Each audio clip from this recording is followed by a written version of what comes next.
So,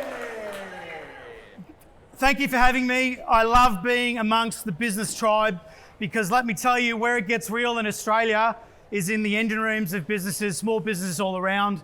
That's one of the main reasons why I pitched to do the Business 101 show on the 101 FM.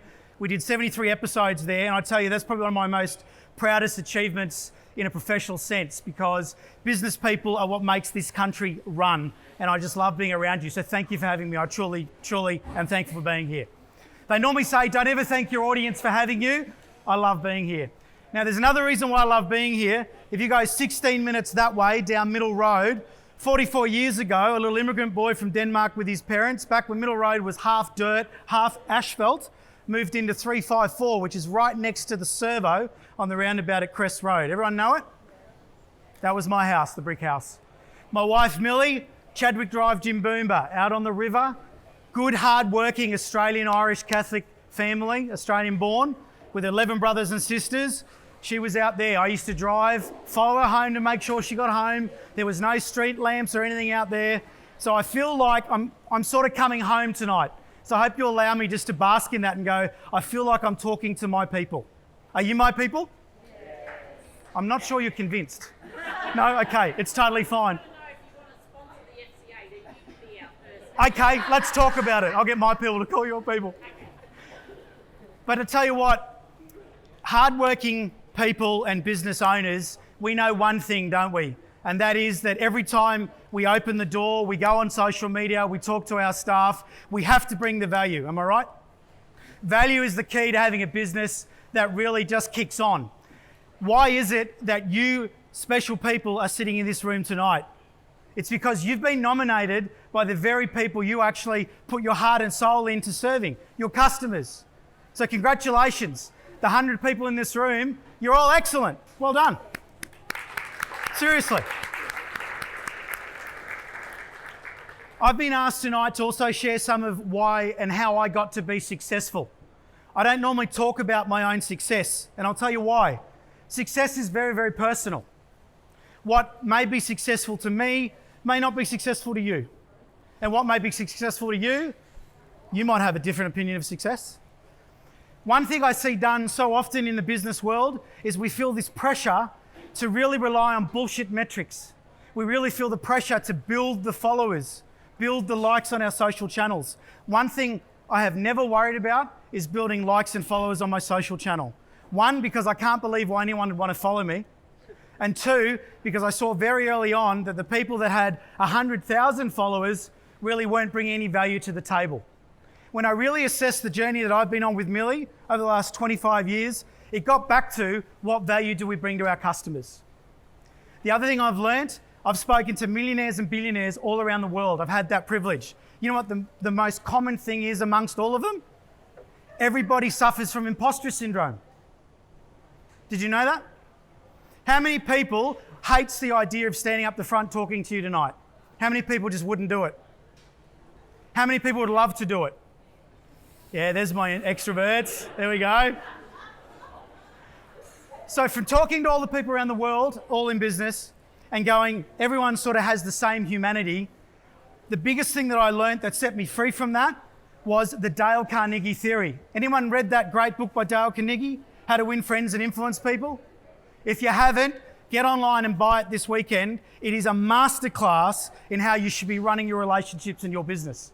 One of those key concepts is everybody walks around listening to their own radio station in their head. You want to know what it is? WIIFM. What's in it for me? Everybody, your customers included, your staff, your spouse, they're all thinking, what's in it for me? I got a newsflash for you folks. No one gives a shit about you. No one cares about me. Every person comes to you because they actually want something from you. Whether you're doing hairdressing, whether you're a florist, whether you're mowing a lawn, driving a truck, even politicians. People come to you because they want something from you. Now, if you reverse engineer that, that's actually what sets you free to be truly yourself. Now, it may surprise you, I get terrified of public speaking. Why would I then go do a radio show? Why would I go on stage and talk to 1,000 entrepreneurs in South Africa? Am I an egotist? No, I like being challenged. And I also really locked in on that one thing. Everyone listens to what's in it for me. Now, normally people would say, don't ever do an awards keynote speech. Why? Because you all just want to have a drink, eat some food, and find out who won the awards. Am I right? Right. You should always give these types of gigs to comedians. I got plenty of dad jokes, but I got told I can't tell any. So I'm not going to go there. So if you focus on value and what's in it for me, you'll truly be able to show up in your authentic self. Now, I have been asked to just briefly cover some of the things of what's made me successful. Millie and I managed to build Australia's largest e-com platform for online flower selling in the wholesale B2B space, and then we had a crack at B2C. We ran that for many, many years, and then we actually closed it this year in March. Now, you'd normally think when someone stands in front of you and goes, I've closed my business, they're going to be quite devout about that, right? I've never been as happy as I am right now. And I'll tell you why. It doesn't mean I didn't like my business. It doesn't mean that I drove it into the ground and I've just punted it and gone, oh, thank God that's over. But I went on a journey. One thing Millie and I were very clear on is we knew our numbers. How many in this room know your numbers? Net profit, gross margin, break-even cost. How many people? Be honest. That's what I thought. 30% of the room knows those numbers. 70% of you haven't got a clue. Thank you so much. It's more calm. I'm not so angry now, am I?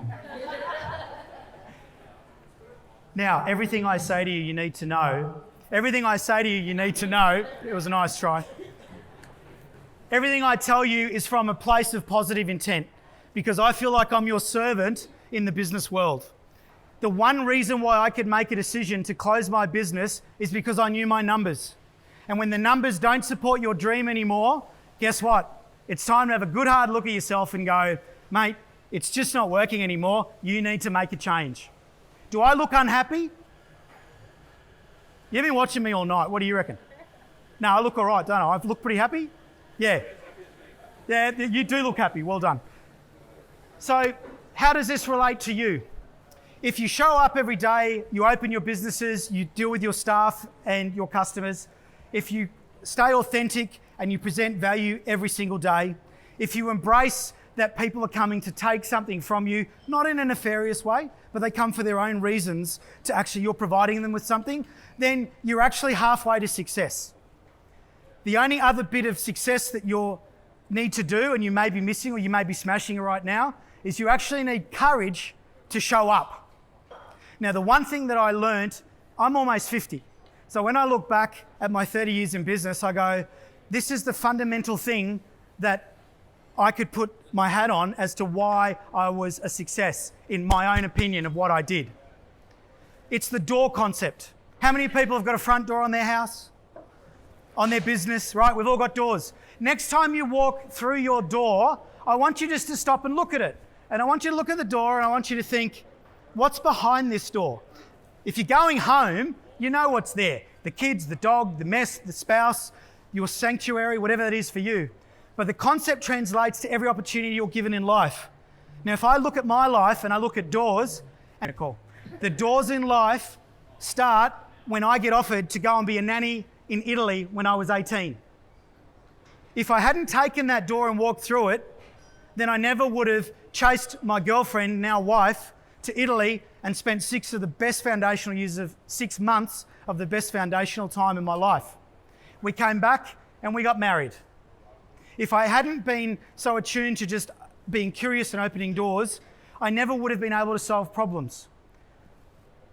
Back in my flower years, we could never get orchids. There was an orchid cartel in the flower market. Would you believe it? The key wholesalers, they'd cornered the market and they wouldn't let the new, smaller people compete. Now, this was annoying me because I couldn't win more customers because I was being kept out of the orchid market. This is a true story. So I thought, right, how do I beat these bigger wholesalers? I hate the big guys. I was a small guy. I want to beat them. So I was unpacking the box one day, really pissed off because I'm looking at these beautiful orchids that I can't seem to find anywhere. I opened the box and guess what was in the box? A Malaysian newspaper. So I looked at it and I went, everyone's been telling me that orchids came out of Singapore, but that's come from Malaysia. So I thought, right, if I go to Malaysia, maybe I'll be able to find the orchid farm. It's a pretty big country, Malaysia. Anyone know that? It's huge. I got on the plane, I went to Kuala Lumpur, I checked into the hotel, and then reality hit me. You're an idiot. What are you doing in Malaysia? I thought, right, the Yellow Pages has got to be in Malaysia. It was. I found a Yellow Pages. I looked up orchid growers. They weren't in the Yellow Pages, but nurseries were. I found out that the Hockwe farm was in Johor Bahru, a leisurely 1 hour flight south. I jumped on a plane the next day. I flew south. I ended up standing in the Hockwe orchid farm with Chi Hock, the owner, who gave me a personal tour, took me out for lunch, and that door that I went through, because I saw a piece of newspaper in a box, I seriously think it's been worth about $3 million to me. That all came from the door of, I've got a problem, the door is an opportunity, I opened it, I went through it not knowing, and boom, there it is. I worked for Aussie Home Loans for a little bit as well. And when I joined Aussie Home Loans, I thought, who's the Aussie Home Loans people in the house? Got any brokers here? My folk, nice to see you again. I'll save you. I've had dinner with John, he's a good guy. When I started Aussie Home Loans, I thought I was just going to Aussie to be a broker and earn some coin. What I didn't realise was, by going through that door, I will never forget it, there's two things that came out of it. The first thing is, I hate snakes. I was doing a home loan interview in Kingston, and I've just sat down in this walk-up 3-bedroom, I've sat down, and the guy goes, do you like snakes? I went, not particularly. And he goes, right, don't be alarmed, but I've lost Trevor. He's fairly friendly, but he got out of his glass cage. See ya! That's not the door. The door is when I was sitting in a house doing a home loan interview with a fellow. He was my age now, 2 kids, 2 car loans, a personal loan. He was trying to get a deposit together for his house. And I went, holy shit, this is me if I don't pull my finger out, knuckle down and sort out my finances. So again, I took on the Aussie Home Loans job because I thought I was going to make some coin. But what had actually happened was, no, Nicki, stop pissing your money up against the brick wall and be an adult. You actually should provide for your family. And that was the start of my property journey. The 2011 floods, another door.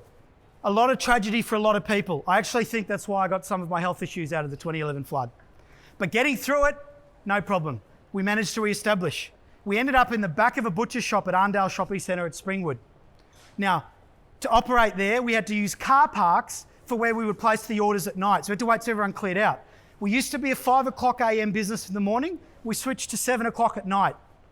That one change through the flood door led to me doubling my business once we got started again back in our premises. You want to know why? Because we could never beat the other guys at getting in store by 5 a.m. the next morning.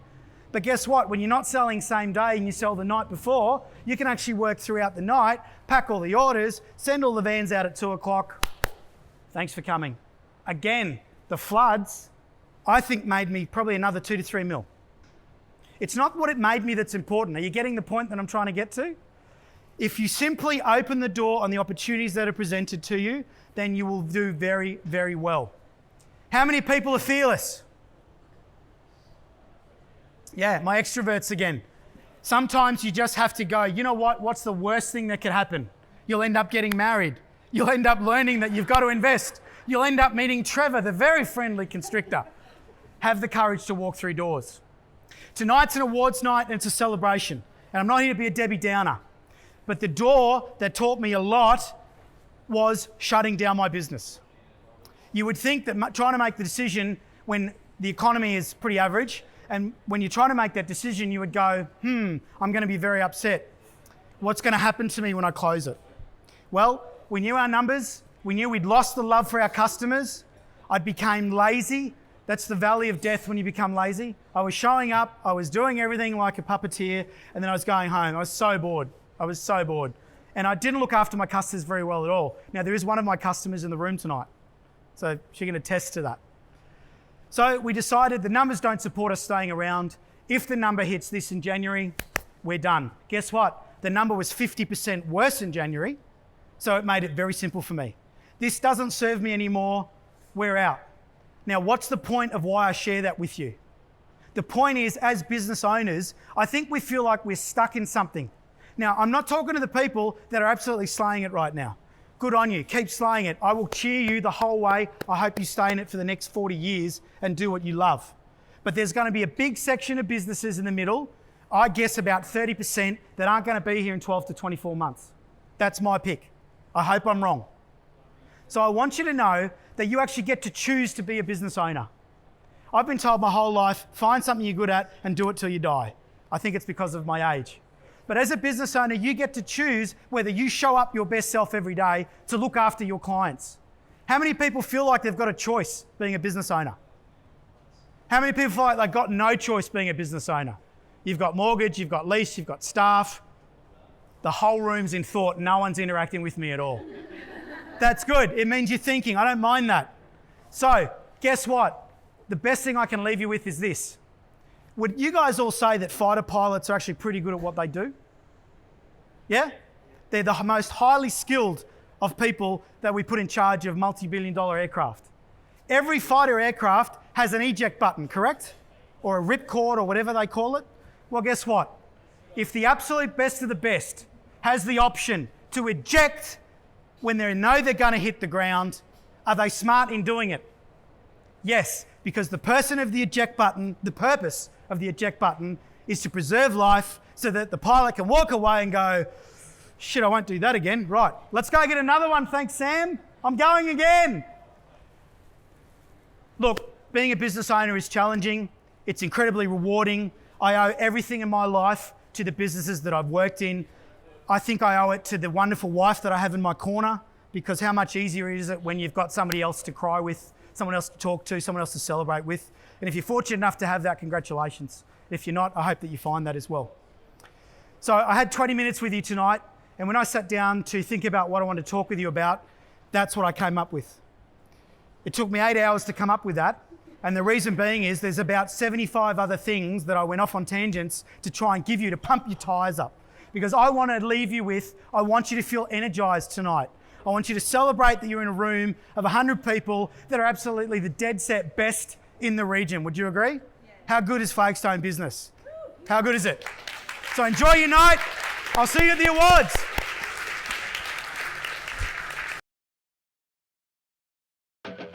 That was another session with Coach Nicki. Take away what you want and leave behind the bits you don't. The key is implement what you've learned straight away. If you want more, go to CoachNicki.com. It's also where you can get your limited custom Coach Nicki wristband. So until next time, remember what Nicki always says, version 1 is better than version none.